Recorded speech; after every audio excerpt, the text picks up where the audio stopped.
유럽의 대표적인 친한 국가인 폴란드의 대통령과 국방장관, 그리고 외교장관이 초대형 전단을 꾸려 한국 방문을 확정지었습니다.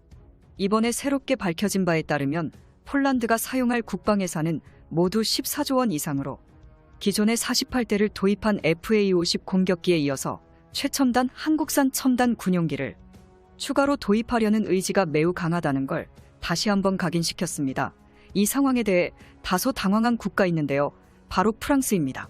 유럽의 방위산업에 높은 영향력을 자랑하는 프랑스 언론 역시 KF-21 전투기가 처음 등장했을 당시만 하더라도 처음에는 유럽 국가 내에서 KF-21 도입 실현이 매우 어려운 게 사실이라며 라팔 전투기와 비교해 성능이 떨어진다는 등 폴란드 공군의 KF-21 전투기 도입을 비관적으로 말하다가 갑자기 폴란드 대통령까지 직접 한국 방문을 선언해버리니 지금은 관련 발언을 급급히 수정하기에 이르렀습니다.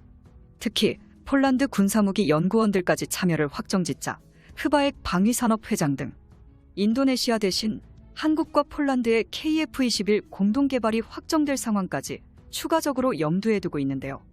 특히 KF-21 전투기의 시험 비행을 참관할 폴란드 조종사 역시 공군 신도시험 평가전에서 지난해 배출한 17명의 시험평가 조종사들 중에서 폴란드 정부가 직접 엄선하기로 했습니다. 항공산업 소식통은 이날 KF-21 사호기의 비행이 당초 다음 달로 예정되어 있었으나 조립 과정과 비행시험 준비가 순조롭게 이루어져 시험 비행 일정을 최대한 앞당기기로 했다며 해외 기술자 등 여러 사정 등을 감안해 일정을 앞당겨 사호기의 초도 비행 일정을 최대한 빠르게 진행시키고 합의했습니다. 무엇보다 폴란드 대통령 사찰단이 대한민국을 방문하면서 참관하게 될 것은 바로 KF-21 전투기가 비행하는 실물 모습입니다. 특히 예정에는 없던 27차 비행까지 폴란드 대통령이 볼 수 있게끔 일정을 조절할 가능성도 매우 높아 보입니다. 폴란드 공군은 동유럽의 제공권을 장악하는 방식으로 단발 기체가 아닌 쌍발 전술기를 원하고 있습니다. 이것은 지난해 있었던 폴란드 공군의 F-16 추락 사고의 영향이었는데요. 단발 기체는 쌍발 기체보다 엔진이 하나라서 가격이 저렴하고 정비성이 단순하다는 장점이 있지만 기체의 엔진 한쪽이 잘못되었을 때 패닝 추락 상황이 자주 이어지기 때문에 폴란드 공군 역시 쌍발 기체인 KF-21 전투기를 선호하는 게 확실해졌습니다. 또한 한국형 무기 플랫폼을 공유하는 폴란드 상황상 기체 정비창 공유가 가능해지는 게 장점 중 하나로 떠오르고 있습니다. FA-50의 폴란드 수출형이 비행 성공 이후 폴란드 공군에선 추가적인 도입 요청과 동시에 비행 테스트를 진행했습니다. 기체의 가동률, 즉 전투 기동에 대해서는 FA-50이 국내에서 가장 압도적인 기량을 가지고 있으며 한국산 부품을 공유하는 기체 정비창 설치가 카이 엔지니어들의 주 업무이다 보니 KF-21 전투기 역시 폴란드의 수출이 성사된다면 FA-50과 함께 부품 정비창을 전담할 것으로 보입니다. 이처럼 폴란드 대통령의 한국 방문으로 인해 KF-21 첫 수출 협상 소식을 알린 기사를 바탕으로 KF-21 개발 사항에 대해 중간 점검과 KF-21 폴란드 수출에 관한 한국산 무기의 유럽 영향력에 대해서 분석해보는 시간을 가져볼까 합니다. 현재 폴란드 방위 언론에선 KF-21 전투기를 둘러싸고 제기되고 있는 가장 뜨거운 논쟁 중 하나가 과연 KF-21은 몇 세대급 전투기인가? 입니다. 폴란드 언론에선 차세대 전투기 도입 사업에서 KF-21 전투기의 성능을 확인하기 위해 정밀 분석에 들어갔는데요. 전투기는 레이더 피탐 회피 능력 같은 스텔스 기능에 따라 5세대 또는 4세대로 구분됩니다. 반면 한국 정부나 개발 주체들은 4.5세대라는 모호한 표현을 사용하고 있습니다. 그동안 우리가 KF-21 보라매를 4.5세대라고 부르는 까닭은 절반의 스텔스 플랫폼으로 시작해 단계적으로 5세대 전투기에 도달하는 진화형 블록 개념 때문이었습니다. 따라서 KF-21의 동체 형상은 완벽한 5세대급의 첨단 스텔스기 형상을 갖췄으며 폴란드가 요구하는 요구사항에 모두 충족됩니다. 현존하는 세계 최강 스텔스 전투기 F-21F와 KF-21이 닮았다는 소리를 들을 정도인데요.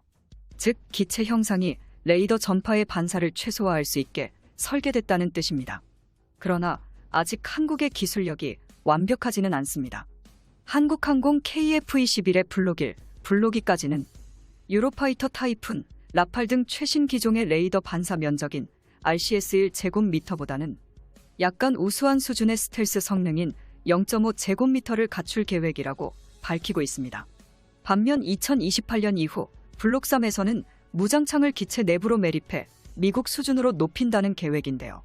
미 공군의 F-22는 0.001제곱미터, F-35는 0.01제곱미터 수준으로 개량한다는 계획입니다.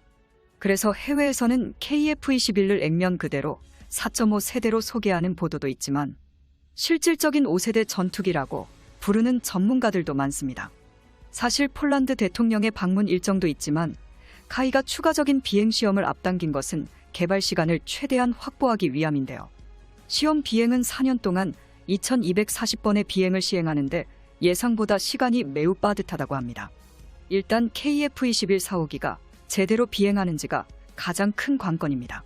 이어서 4호기는 복잡기 형태를 지니고 있기 때문에 조금씩 비행 고도와 거리를 확대해가면서 성능을 시험해야만 합니다. 전투기에 장착한 연료 탱크 등 외장 장치가 문제없이 분리되는지도 중요한 문제입니다. 전투 기능의 미사일 등 무기가 제대로 발사하는지 공중에서 각종 전투기동 능력도 시험해야 합니다. 이런 시험 과정은 밤낮 없이 지속하게 되는데 낮에 실시한 시험 비행에서 미세한 오류까지 잡아내 야간에 설계를 수정하고 다음날 결과를 반영해 다시 시험 비행을 해야 한다는 것입니다. 지금은 계획된 개발 일정보다 한 달가량의 시간을 앞당겼다고 전했습니다. 4호기 생산 공장에 인접한 구조시험에서는 KF-21 구조시험기에 대한 내구성 시험이 한창 진행되고 있습니다. 22만 개가 넘는 볼트와 너트를 고정하기 위한 구멍만 10만여 개인 KF-21이 비행하면서 지속적으로 가해지는 압력에 얼마나 버티는지 시험 중입니다. 날개와 내구성 시험은 매우 중요한데 전투기 수명은 30년이지만 수명의 2500배까지 견디는 시험을 합니다. 구조시험 팀장은 3000여 개의 개체론에서 나오는 수많은 데이터를 매일 분석해 보완한다고 말했습니다. 폴란드 대통령까지 관심을 가지는 KF-21 개발은 순조롭게 개발 중이며 2월에 진행하는 램제트 엔진 테스트를 시작으로 빠르면 6월 둘째 주에 6호기까지 초도 비행을 할 것입니다. 그런데 KF-21은 시험 비행 이후 블랙이글스도 함께 테스트 비행에 참여할 수도 있다고 합니다. 우리 공군은 KF-21 개발이 완료되면 2032년까지 총 120대를 도입해 F4, F5 등 노후 전투기를 우선으로 교체할 것이라는 계획이 있습니다. 이 밖에 군 당국은 현재 KF-21에 탑재할 장거리 공대지 미사일 등의 무기체계도 함께 개발 중입니다.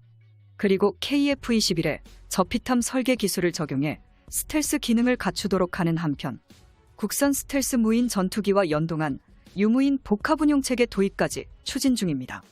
이처럼 우리 손으로 만든 전투기 KF-21 보라매가 잠재성 있는 위험을 드러냈습니다. 시청자 여러분의 생각은 어떠신가요? 시청해주셔서 감사합니다.